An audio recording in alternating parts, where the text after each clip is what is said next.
여러분 안녕하십니까. 이제 또 주말이 다가왔죠. 오늘 내가 할 일이 많아가지고 아침 일찍 이제 녹화를 합니다. 2026년 3월 21일 오전 8시 13분을 가리키고 있습니다.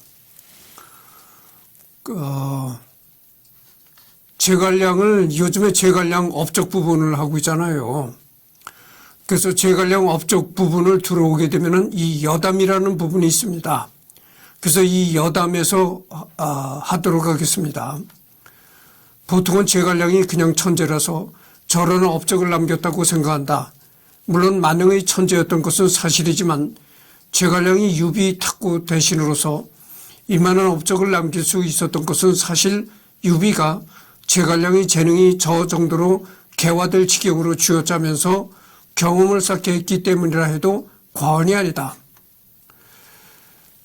181년에 출생했고 207년에 삼고초려 후 출사, 208년 조조의 형주 공격, 강화로 도망, 동으로 가서 손권과 동맹 체결. 이 삼고초려라는 것은 한자 사자성어죠. 그러니까 삼고초려라는 것은 굉장히 아주 애절하게 부탁을 한다 이런 얘기죠.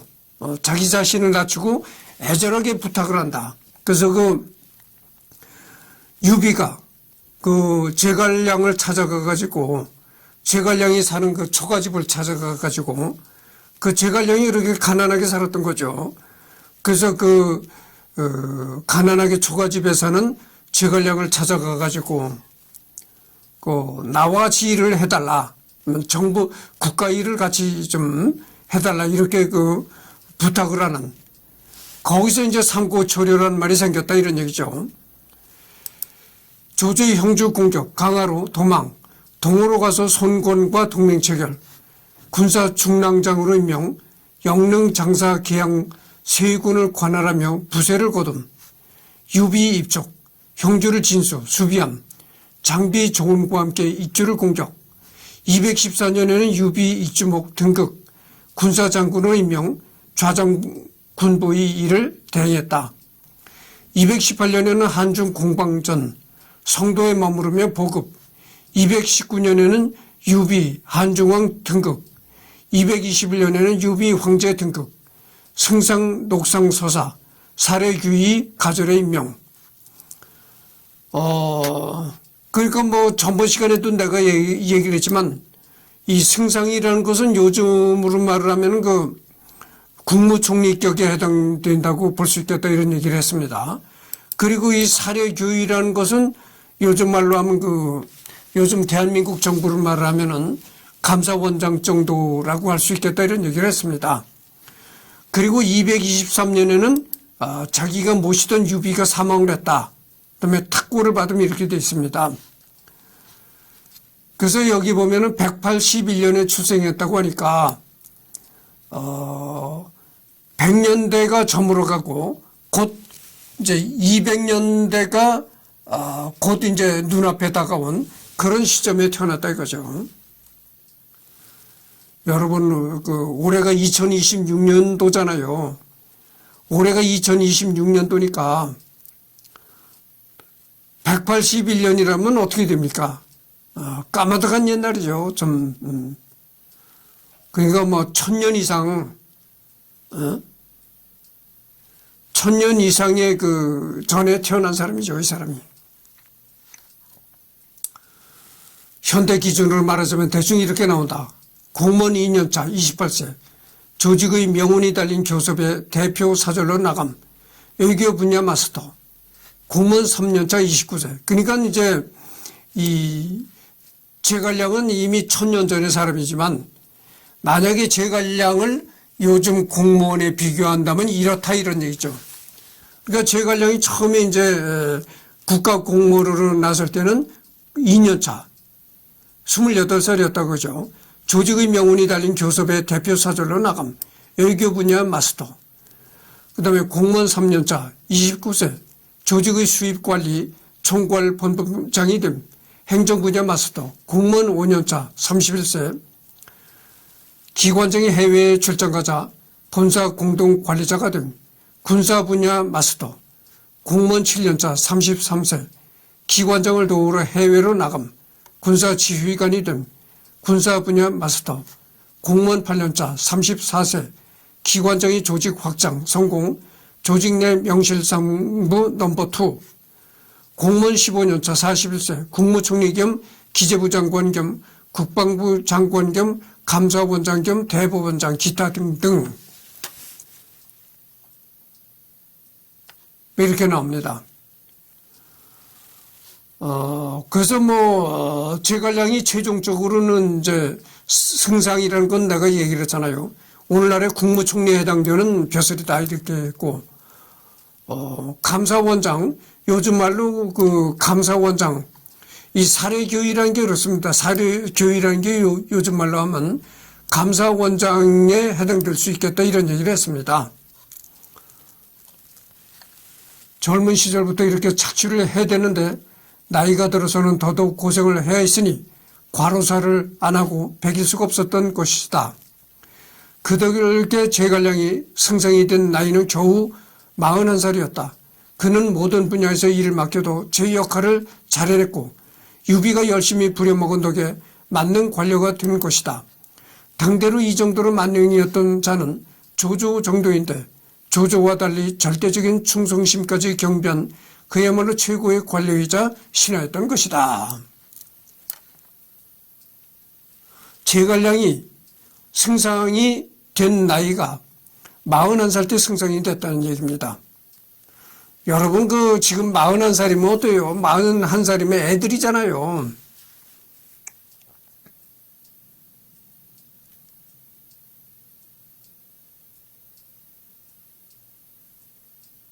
애들이에요. 41살이면 애들인데 제갈량 시대의 41살이면요. 상당히 경륜이 있고 아주 지혜가 있는 그런 나이라고 생각할 수 있었습니다. 그렇잖아요. 그때 사람 수명도 짧았을 때고 우리나라 조선 왕들도 대부분 이제 40대 세상을 떠난 왕들이 많잖아요. 그런데 1000몇백 년대의 조선시대 왕들도 그렇게 일찍 세상을 떠났는데 200년대에 제갈량이 말할 게 있겠어요. 그때는 평균 수명이 40몇 살이었을 것입니다. 그러니까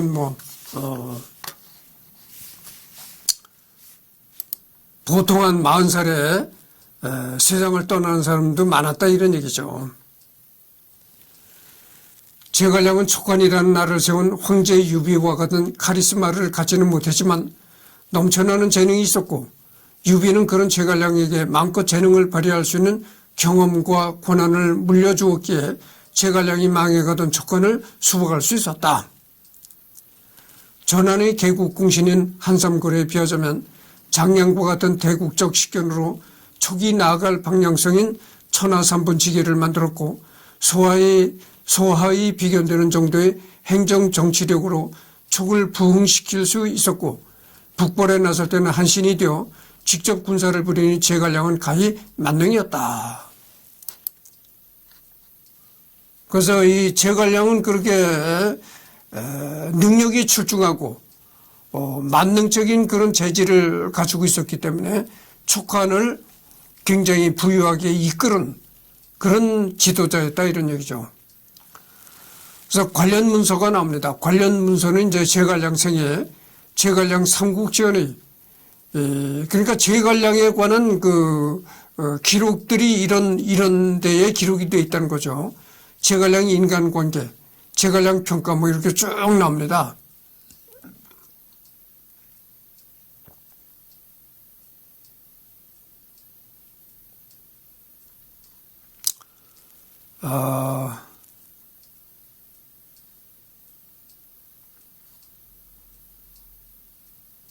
그래서 이게 넘어가도록 하겠습니다.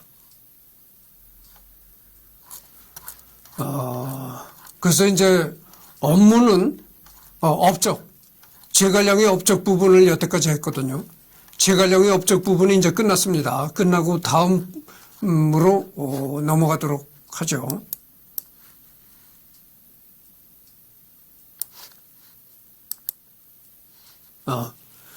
이제 요 부분이 끝났다는 얘기죠. 요 업적 부분이 끝났다는 얘기입니다. 그 다음에 이제 다음으로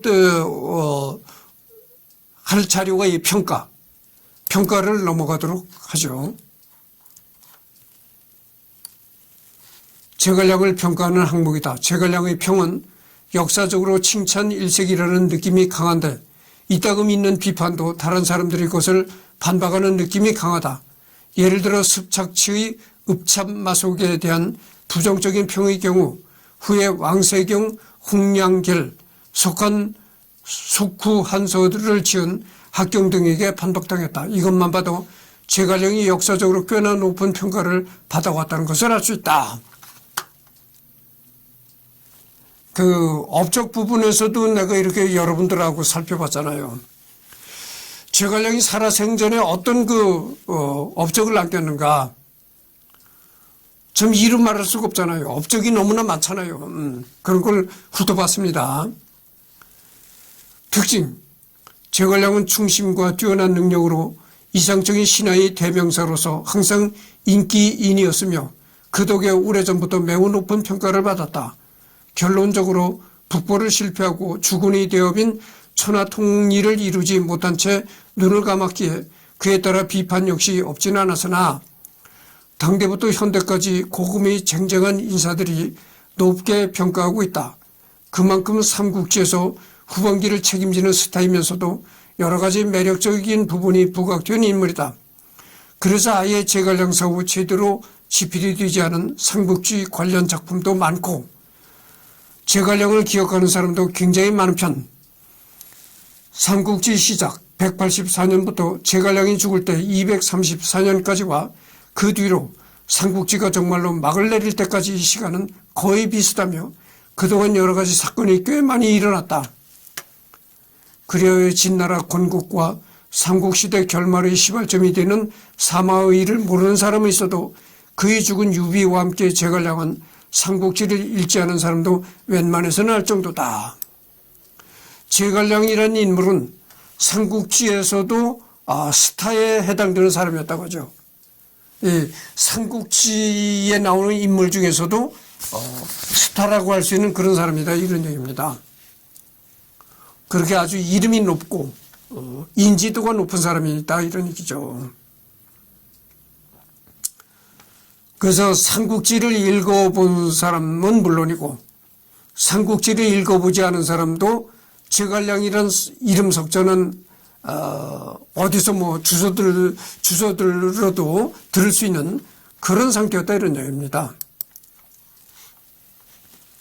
현대에도 부정적으로 평가하는 학자들은 거의 없다.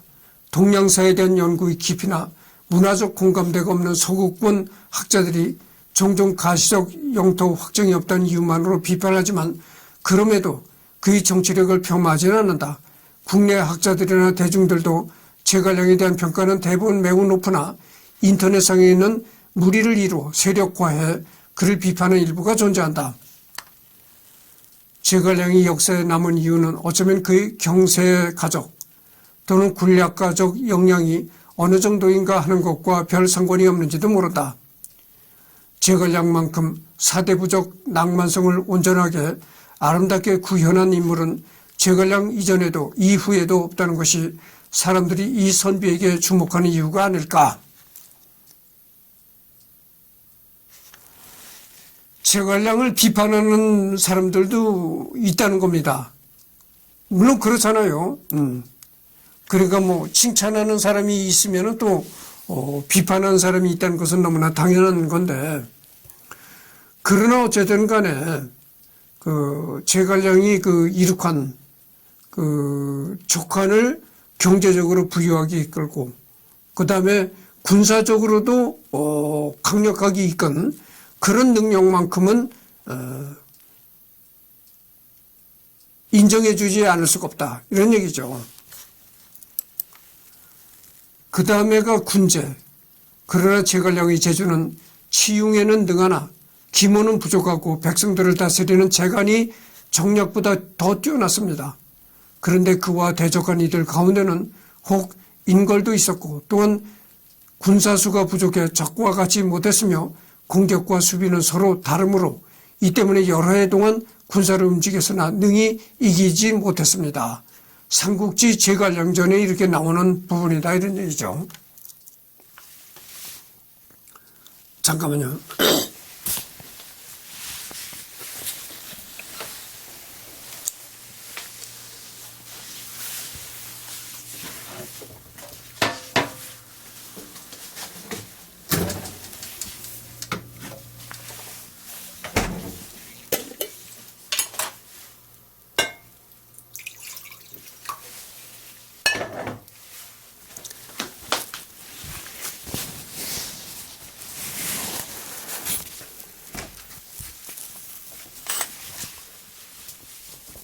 아침 일찍 이제 녹화를 하니까 목이 잠깁니다. 그래서 좀 물을 마셔가면 해야 되겠습니다.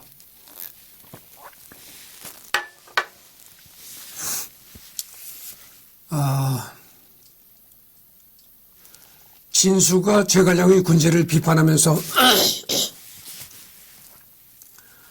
동시에 병사수가 부족했다는 것을 인정하듯 제갈량의 군제를 긍정하는 쪽에서는 축과 위의 기본적인 국력 차이에도 불구하고 단 한 번도 괴멸하거나 큰 피해를 입지 않았다는 점에서 나쁘지 않았고 또 인구가 그리 많지도 않은데 북벌 때마다 수만의 군사를 모은 것도 군사 행정적인 측면에선 매우 뛰어나다고 평가한다.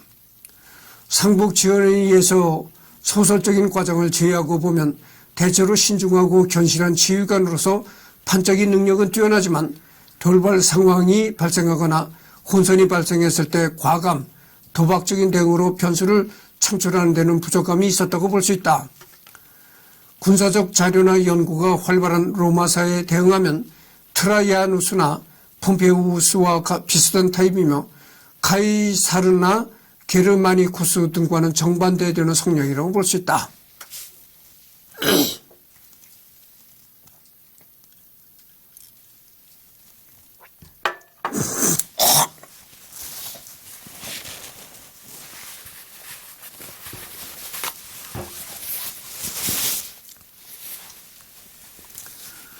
행정 능력이야 두말할 나위 없다 보니 동원력도 강력했지만 그렇게 동원된 군사를 정비하고 유지하는 데에도 뛰어났다.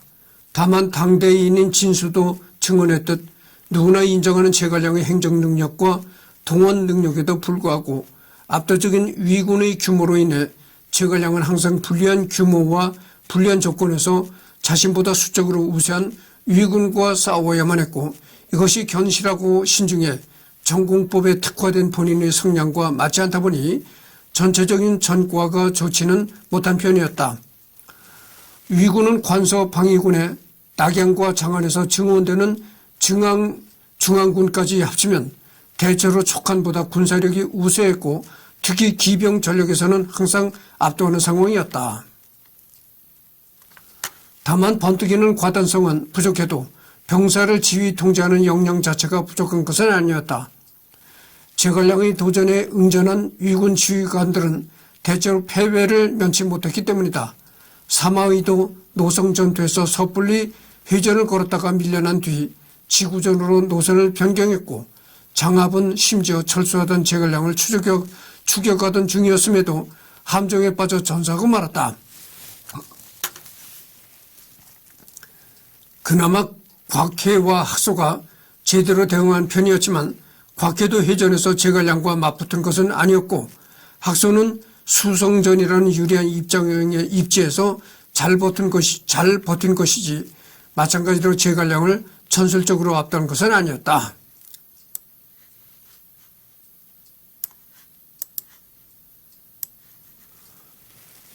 제갈량에게 부족하다고 볼 수 있는 것은 이제 아주 과단성은 좀 부족했다고 볼 수 있다 이런 얘기죠. 그러나 어쨌든 간에 제갈량은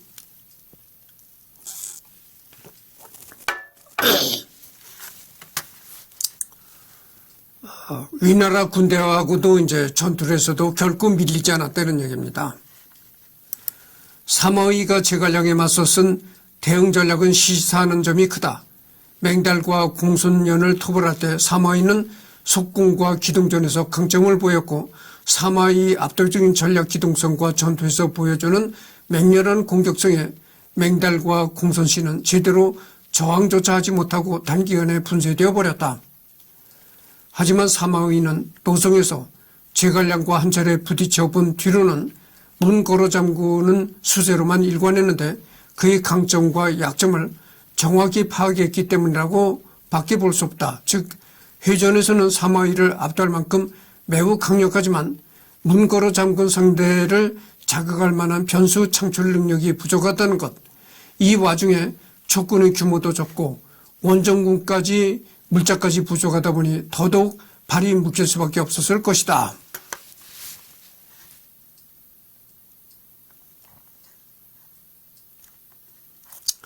그래서 지금 하는 부분이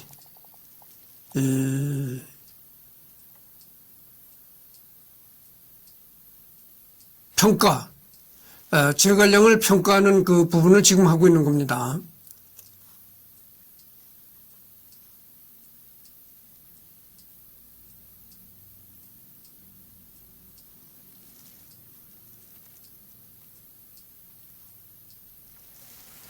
그래서 오장원에서 선택한 것이 둔전이었다. 누가 더 오래 버티나 한번 해보자라는 도전이었고 사마의 입장에서도 난처한 상황이긴 했다. 이렇게 전쟁이 초장기전으로 흐르면 군주 대중에게서 받는 신임이라는 것도 중요한 요소로 작용했기 때문이다. 둔전을 하며 자리 깔고 앉은 제갈량에게 지구전으로 대응하는 건 일전의 노성전투 이후의 문잠그기와는 의미가 많이 달라진다. 이전의 촉구는 한정된 물자로 성과를 못 내면 빠르든 늦든 돌아갈 게 분명한 군대였지만 자리 잡고 농사까지 짓기 시작한 이번 원정대는 그냥 놔두면 몇 년이고 그 자리에 말뚝박을 군대였기 때문에 성격 자체가 완전히 딴판이었던 것이다. 이렇게 자국 영토 내에서 벌어지는 장기전을 견디지 못한 군주나 대중이 지휘관을 의심하여 결전을 독촉하거나 지휘관을 교체하여 패망하는 사례는 동서양에 흔했다. 동양에서는 조괄이 그랬고 서양에서는 한니발에게 지구전으로 맞선 파비우스가 이러한 이유로 경절되었다. 물론 이러한 구상은 구체적인 성과가 드러나기도 전에 제갈량이 병사에게 효과적이었을지 아니었을지는 상상의 영역으로 남게 되었다. 이거를 내가 읽어보니까 또 요즘 그러니까 이렇게 여러분들 그 호랑이 담배 먹던 시절의 얘기만 계속해 나가면 재미가 없는 겁니다. 요즘 현대 얘기도 해야 재미가 있는 거예요. 요즘에 미국과 이스라엘이 이란을 공격했잖아요. 근데 뭐 벌써 미국과 이스라엘이 이란을 공격한 지가 벌써 뭐 3주인가 4주인가 흘렀다 그래요.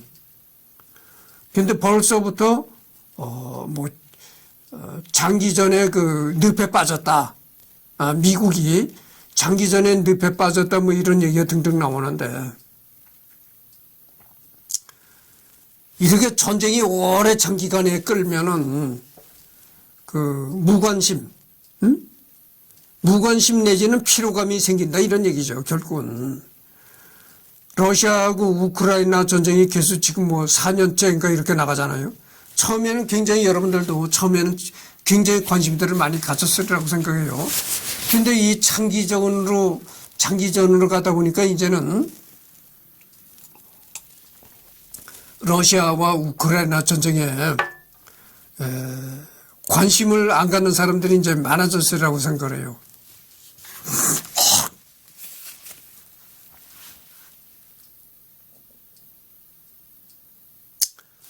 그래서 이 장기전으로 가면은 여러 가지로 좀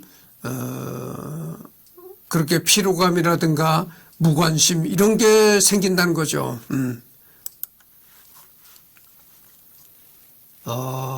제갈량에 대한 말 위진 남북조 시대 신진수 등이 말씀을 올립니다.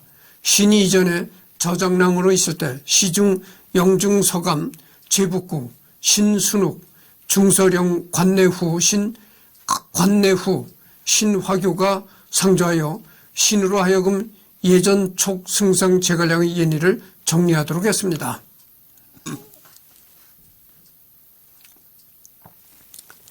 제갈량은 위태로운 나라를 보좌하고 험저한 곳에 의지해 복종하지 않았으나 오히려 그의 말을 기록하고 부끄럽고 착한 말을 남겨두니 이는 실로 대진의 광명지덕함이 무궁하게 끼친 것으로 자고 이르를 일식이 없었던 일입니다.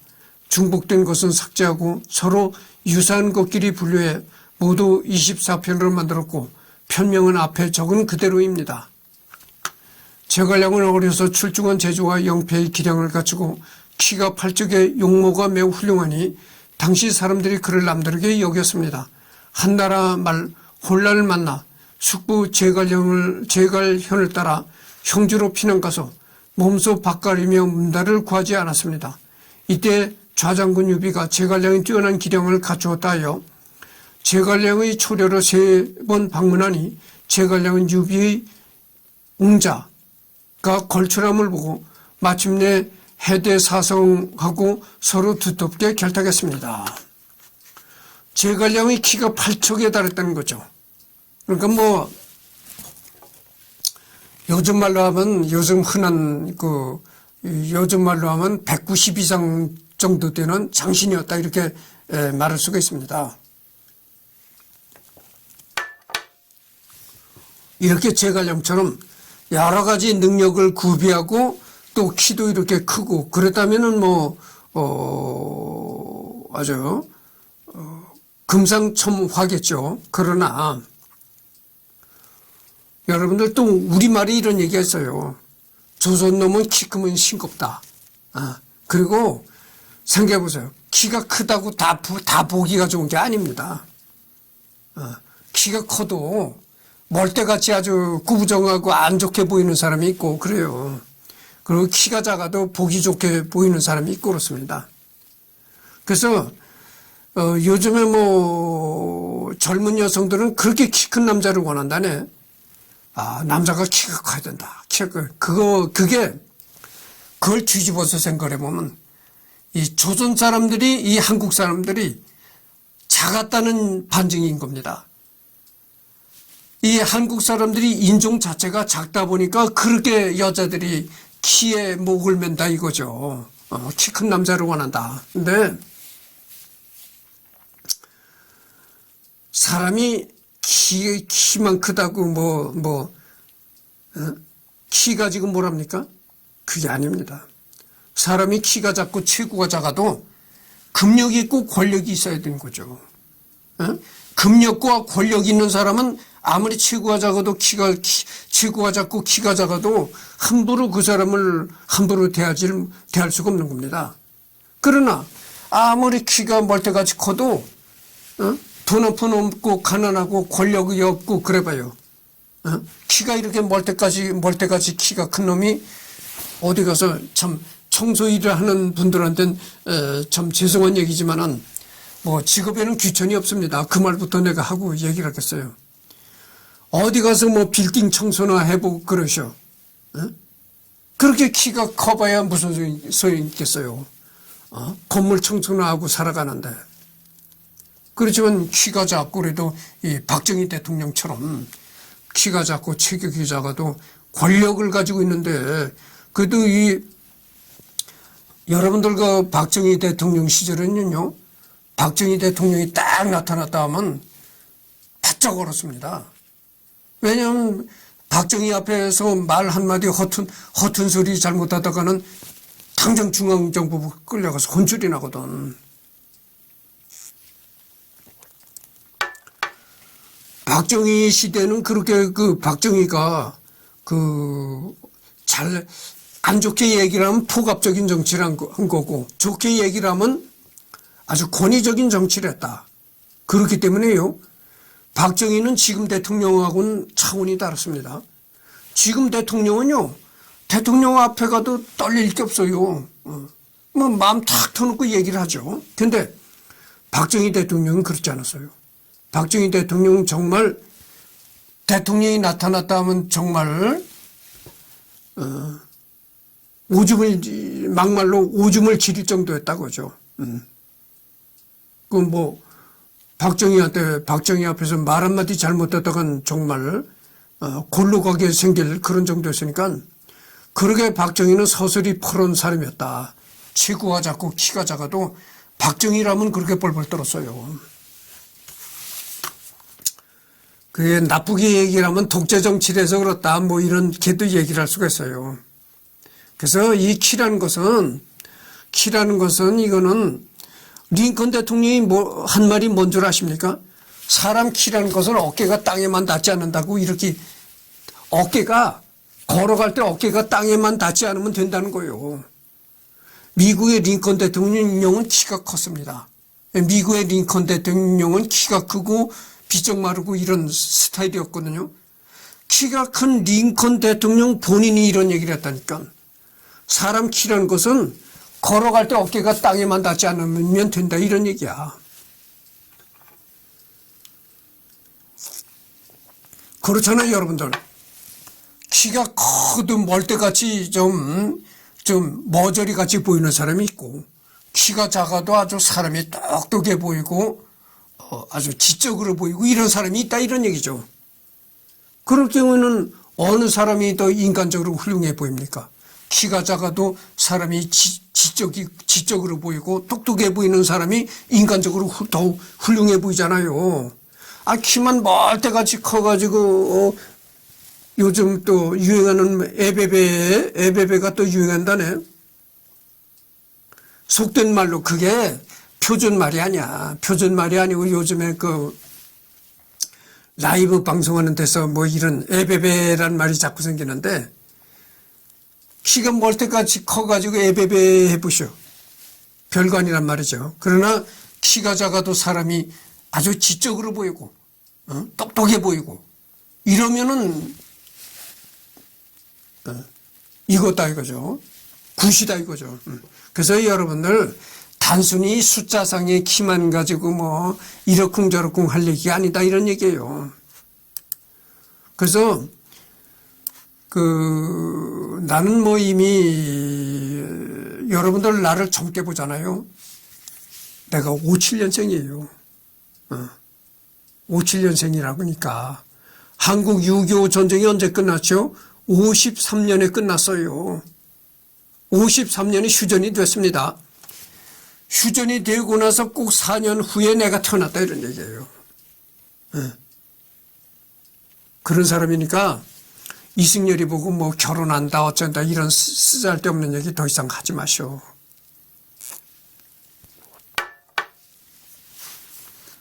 그냥 내가 이렇게 세상 돌아간 얘기를 할 뿐이에요. 그래서 요즘 여자들이 그렇게 키 큰 남자를 그렇게 키 큰 남자 이렇게 타령들을 하니까 어떤 노인이 그랬다는 거야. 아니 그렇게 키 큰 남자가 좋으면은 미국 놈을 미국 놈한테 시집 가거라 이랬다는 거야. 그래서 요즘에 와서 그렇게 키 타령을 하지, 예전에는 키를 가지고 키를 우습게 생각했어요. 이 조선 사람들은. 멀때다 뭐다 해가지고 키 큰 놈을 좀 이렇게 얕잡아 보는 그런 게 있었다고. 그리고 뭐 조선 놈은 키 크면 싱겁다. 키 크고 싱겁지 않은 사람 없다. 뭐 이런 식으로 해가지고 키가 멀때같이 큰 사람들을 좀 이렇게 인간적으로 좀 이렇게 약간 좀 떨어지게 봤다고. 사람은 키가 이렇게 그렇게 아담하면서도 사람이 인간적으로 머리에 든 것이 많고, 체격은 이렇게 체격이 아담하면서 머리에 들은 지식이 많고 똑똑하고 이런 사람을 굿이라고 여겼지, 키가 멀때같이 큰 놈이 이렇게 여겼다는 거죠. 근데 요즘 와서 그렇게 여자들이 키 타령을 합니다. 예전엔 그렇지 않았어요. 예전엔 그렇게 키 가지고 사람을 논하지 않았다, 이런 얘기죠. 그래서 뭐 제갈량의 키가 8척이 넘었다 뭐 이런 얘기가 나왔길래 내가 얘기를 했습니다. 지금 34분을 경고했습니다. 위무저가 남쪽으로 형주를 정벌하고 유정이 줄을 들어 투항하자 유비는 세력을 잃고 군사는 적이었으며 송곳 꽂을 땅조차 없었습니다. 제갈량은 그때 나이 27세로 기책을 세우니 직접 손권에게 사자로 가서 오해에게 구원을 청했습니다.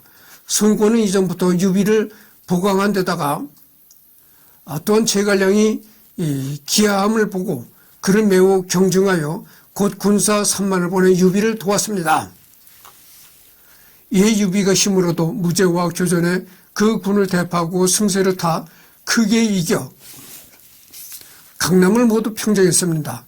그 뒤 유비는 또한 서쪽으로 가서 이주를 취하고 이주가 평정된 뒤 제갈량을 군사장군으로 삼았으며 유비가 존호를 칭하자 제갈량을 승상 녹상서사로 삼았습니다.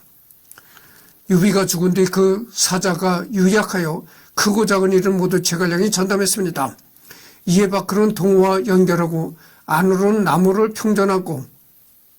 평정하고 법을 세우고 제도를 시행하며 육려를 정리하고 기계에 능하고 교묘한 재주가 있어 이를 극도로 연구하고 과교를 엄명히해 상벌의 필히 믿음이 있게 하여 악은 필히 처벌되고 선은 필히 현창되니 관원에게는 간사함이 용납되지 않고 사람들은 스스로 힘쓰며 길에 떨어진 물건이 있어도 죽지 않고 강자가 약자를 침범하지 않고 사위 기풍이 숙연해졌습니다.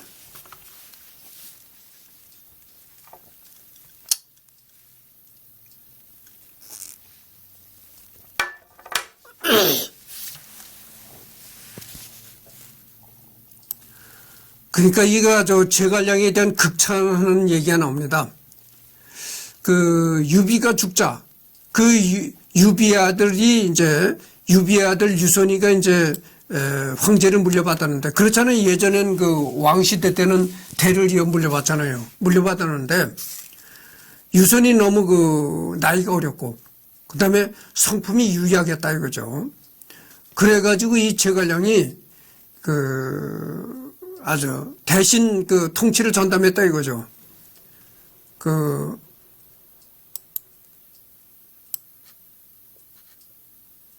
우리나라에도 그런 얘기가 있잖아요.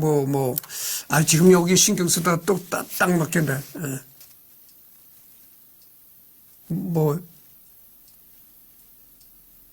첨정 수령을 했다. 이런 얘기가 나오잖아요. 대리 통치를. 그래서 여기 나오는데 이 제갈량이 이렇게 그 유비 아들 유선을 대신해서 통치를 해가지고 사회가 그렇게 안정됐다는 거죠. 그 어디가 이제 길을 가다가 길거리에 물건이 떨어져 있어도 그걸 줍지 않았다 이런 얘기죠. 그렇게 사유가 치안이 잘 잡히고 안정이 됐다 이런 얘기입니다. 그리고 얼마나 그 제갈량이 이렇게 통치를 잘했다 이 극찬하는 얘기가 되는 겁니다.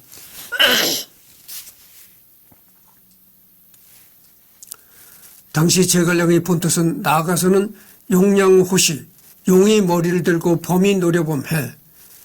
이 용량호시라는 건 겁니다. 용이 머리를 들고 범이 노려본다라는 뜻입니다. 사해를 포괄하고 물러나서는 변경에 걸터앉은 운해를 진탕하는 것이었습니다. 또한 자신이 죽은 후에는 능히 중원을 짓밟고 삼국에 맞설 자가 없다고 여겼으며 이 때문에 용병을 그치지 않고 여러 번 무력을 과시했습니다. 그러나 제갈량의 재주는 치용에는 능하나 기모는 부족하고 백성들을 다스리는 재간이 장략보다 더 뛰어났습니다. 그런데 그와 대적한 이중에는 혹 인걸도 있었고 또한 군사수가 부족해 적과 같이 못했으며 공격과 수비는 서로 다르므로 이 때문에 여러 해 동안 군사를 움직였으나 능히 이기지 못했습니다. 지금 39분을 경고했습니다.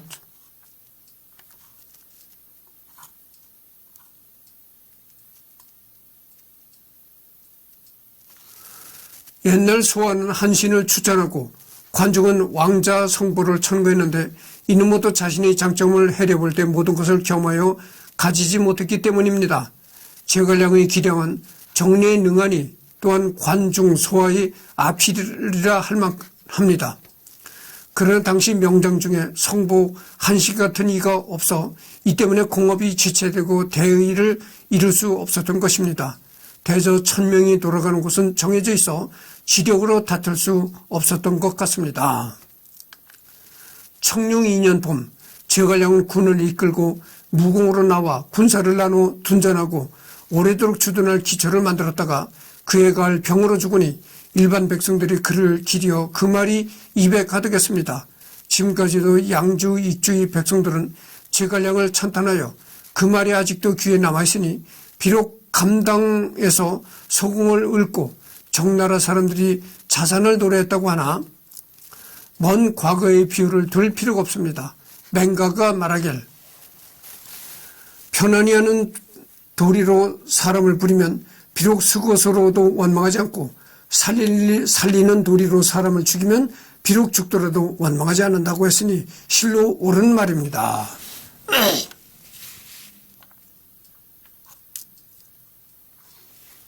여기까지 하도록 하고요.